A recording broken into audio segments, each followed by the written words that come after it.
Hello everybody, it's George from Ireland. Welcome back to the channel. This video is about what happened in Georgia just a few days ago, the Republic of Georgia, not the state of Georgia. Well, the results came in from the parliamentary elections, and this was closely fought and closely fraught. And the long and the short of it is the ruling Georgian Dream Party, they won and they got 53 point something percent of the vote. They say this is a valid election. Now, the president, Salome Zurabashvili, she supports the opposition, and she says that this is bogus. A lot of false votes were cast, valid votes were discounted, and so forth, and that the will of the people has been thwarted.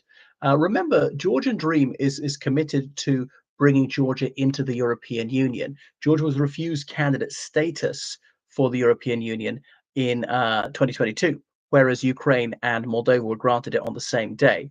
Candidate status, not full membership. To go from candidate status to full membership can take decades. Turkey's been a candidate since 1987. It was the European Economic Community back then. But Turkish talks have been frozen over supposedly its dictatorial path. Talks towards candidacy for Georgia have also been frozen. I was in Tbilisi a few months ago, the capital of Georgia, and the European Union's got a representative office. So there's no doubt a high majority of Georgians, up to 80%, would like to join. So Georgia is the very edge of Europe, bordering Russia, Azerbaijan, Armenia, and Turkey. As on the Black Sea, is one of the poorest countries in Georgia. It's bereft of natural resources, is quite mountainous. It became independent in 1991, having been part of the Soviet Union and Russian Empire for centuries prior to that, having been part of the Persian Empire for centuries before that. So hadn't been independent for well over 1,000 years, despite having its own royal family. But why would they want to give up their independence now and join the European Union? Now, being in the European Union could be magnificent. They would get lots of money. They've got some money from the European Union already. They have the right to live and work anywhere in the European free trade area, not just the EU, but countries with free trade agreements with the European Union, such as Switzerland and Norway. So that's very appealing to them. They make a lot more money. They broaden their horizons, and also believe they'd never be under the thumb of the Kremlin again. So real independence seems to be maybe impossible for a country of not quite 5 million people, which is not very wealthy. Therefore, if it has to be dominated by someone, let it be EU, and that would be voluntary. But so don't assume that all these votes for Georgian Dream are false. They have their genuine supporters, no question about that. Maybe not quite as many as we're told. So many European Union foreign ministers have issued a statement saying that they stand with Georgians at this challenging time, and they are demanding full investigations into the election. So Ursula von der Leyen, she's the president of the European Commission, she says that there are irregularities and these really need to be looked into. It might be a slight case of sour grapes from the Europhiles. I mean, I can believe that there was some bogus voting, but may not be on such a scale as to sway the election. Just because I don't like the result of the election and I dislike the outcome, that doesn't mean that it's untrue. This is a very childish thing. If it's unpleasant, it's untrue. Not automatically, actually. So we go on. Now, the President Zurabashvili, she was a French Georgian and born in Paris to French. So born in Paris to Georgian parents, a dual citizen, was even a French diplomat and France's ambassador to Georgia. So some Georgians say that she's not really Georgian, even though she speaks the language fluently. And she adamantly wants Georgia to accede to the European Union. But that path has been frozen for the foreseeable future. Relations very frosty with Russia for a while. Remember, Russia invaded in 1991, just after independence, caused the Georgian Civil War, assassinated their first president, Zviad Gamsakhurdia, a former dissident writer being jailed in the Soviet era for speaking up for freedom as well as independence, which are not automatically the same.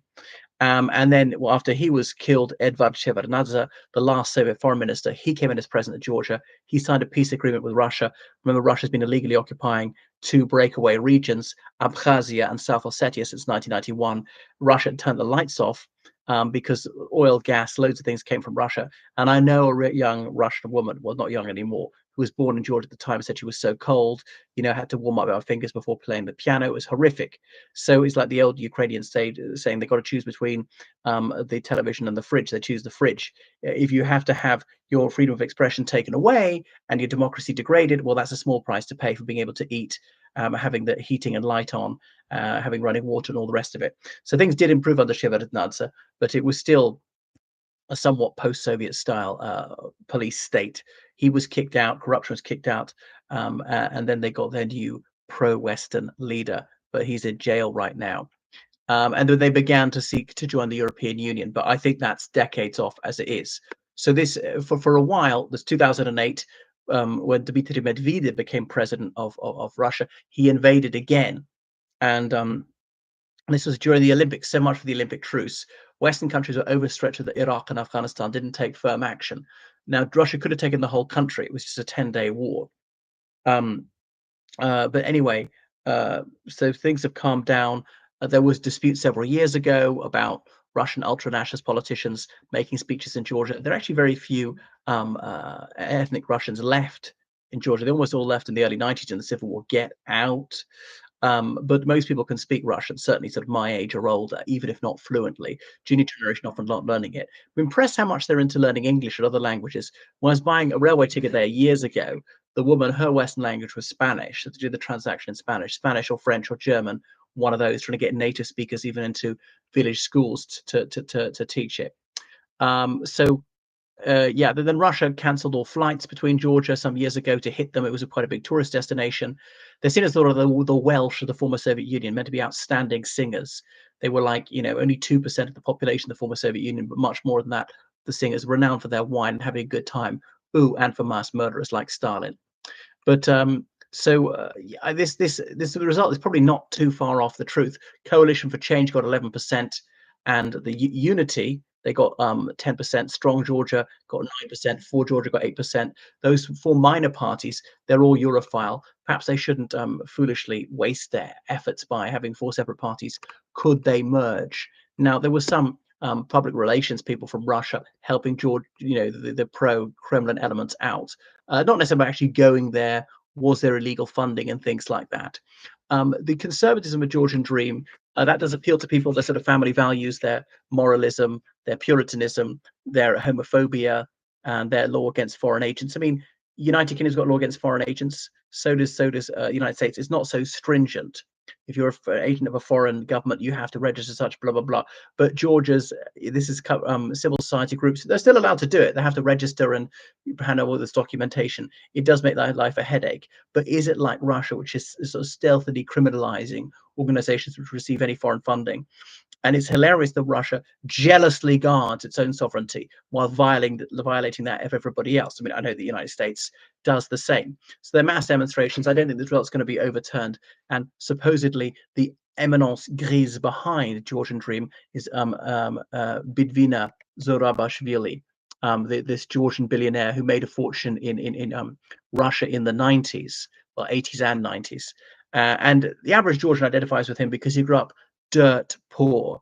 Got to remember the Soviet Union was like poor compared to Western countries.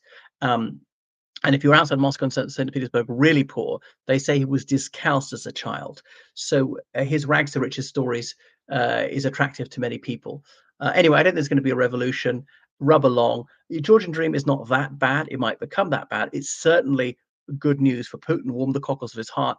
Didn't quite manage it in Moldova. But the one thing about Moldova is because the referendum to join the European Union was passed by a wafer-thin majority, the European Union might just say no. I remember when Montenegro was going to vote whether it wanted independence or not.